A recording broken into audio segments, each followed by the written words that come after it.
এটা আমাদের একটা বেস্ট ওয়ার্ক হবিগঞ্জ জেলার নবীগঞ্জে। এটা হলো আমি এখানে যেখানে হাত দিচ্ছি এটা গার্ড ওয়াল, এখানে 5 ইঞ্চি ওয়াল, এখানে 3 ইঞ্চি ওয়াল ব্রিক ওয়াল, আর মাঝখানে 4 ইঞ্চি ঢালাই। এই দেখেন এখানে রড দেখা যাচ্ছে, রড দেখা যায়, এই যে রডের মাথা এখনো দেখা যাচ্ছে। এখানে 1 লেয়ার রড দিয়ে রিইনফোর্স কংক্রিট ঢালাই করা হয়েছে মিডিলে। এইখানে দেখেন এই যে ভিতরে যে পানিটা আছে এটা বৃষ্টির পানি, আমাদের বৃষ্টি হচ্ছে ইদানিং বেশি, তো বৃষ্টির পানি। এই দেখেন এই সাইডে একটু দেখি আমরা, এই যে পাশের প্লটে এখানে কিন্তু পানির লেভেলটা অনেক উপরে। আপনারা আবার পায়ের দিকে তাকাইলে বুঝতে পারবেন যে পানির লেভেলটা অনেক উপরে, কিন্তু এখানে এসে দেখেন এই যে আমার পায়ের লেভেল এখানে আছে, এখন দেখেন পানিটা অনেক নিচে। তার মানে এটা হলো বৃষ্টির পানি, কিন্তু আমাদের এখান থেকে কিন্তু কোনো সাইটের পানি আর লিক করে যাচ্ছে না। এখানে আমাদের দেখেন এই যে গার্ডওয়ালের এখানে কিন্তু এই যে নেট সিমেন্ট ফিনিশ করা আছে, এই পর্যন্ত করছি আমরা, এই পর্যন্ত মাটি ফেলে রাখছি, এই উপরটা আমরা পরে করব, মানে কাজ চলতেছে। তো এই হলো আমাদের আন্ডারগ্রাউন্ড বেসমেন্টের কাজ।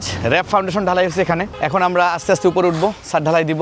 দোয়া করবেন আমাদের জন্য, আসলে অনেক ক্লান্ত আমি। সিলেট থেকে নবীগঞ্জ অনেক দূরত্ব, এখানে গাড়ি করে আসা এবং সাইড দেখা এটা বেশ একটা কষ্টসাধ্য কাজ, এবং আমরা এই কষ্ট করতে পছন্দ করি। কষ্ট করে তো ইতিহাস গড়া হয়, আর আপনারাও তো কষ্ট করেন, আমার ভিডিও দেখেন, লাইক কমেন্ট করেন, ফলো করেন, আপনারাও আমার ইতিহাস গড়ার একটা part.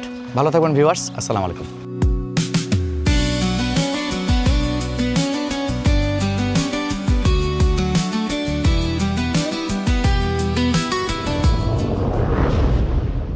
Momota Associates. It's time to create history.